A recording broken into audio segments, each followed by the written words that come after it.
આગળ વધીએ અને આજે ખાસ કરીને મેટલ ઇન્ડેક્સ ફોકસમાં આવી રહ્યું છે. તમામ મેટલ કાઉન્ટરમાં એક સારી ખરીદારી બનતી દેખાઈ રહી છે.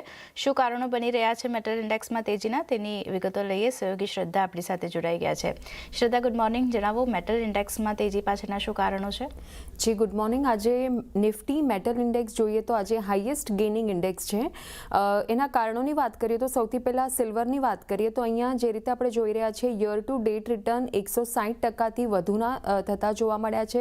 સિલ્વર પ્રાઇસ $80 પણ ઉપર નીકળતા જોવા મળ્યા છે. પાછલા 6 સેશનમાં જ 25%થી વધુની તેજી જોવા મળી રહી છે અને સિલ્વરનું જે માર્કેટ કેપ છે તે એનવીડિયાની માર્કેટ કેપ કરતાં પણ આગળ નીકળતું જોવા મળી રહ્યું છે.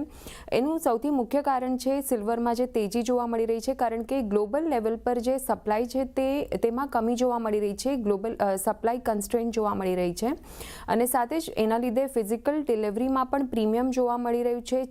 જાન્યુઆરીથી જે રીતે આપણે જોયું કે ચાઇના સિલ્વરની એક્સપોર્ટ પર પાબંદી લગાવશે અને સિલ્વરની જે 60થી લઈને 70%ની ગ્લોબલ સપ્લાય છે તે ચાઇનાના હાથમાં છે, ચાઇનાના કંટ્રોલમાં છે. તો એના પર અસર થતી જોવા મળશે, કારણ કે જાન્યુઆરીથી તેઓ એક્સપોર્ટ પર અમુક કન્સ્ટ્રેન્ટ લગાવવાના છે અને જીઓપોલિટિકલ કારણોના લીધે પણ સિલ્વરની કિંમતોમાં તેજી જોવા મળી રહી છે. સાથે જ એલ્યુમિનિયમની વાત કરીએ તો અહીંયા પણ રેલી જોવા મળી રહી છે. તેના લીધે વેદાંતા જેવા સ્ટોક્સ ફોકસમાં છે. આજે વેદાંતા પણ ઓલ ટાઈમ હાઈ જોવા મળી રહ્યો છે, કારણ કે સિલ્વર અને એલ્યુમિનિયમમાં તેજીના કારણે અહીંયા પણ પ્રોફિટ ગ્રોથ ડ્રાઈવ થતો જોવા મળશે.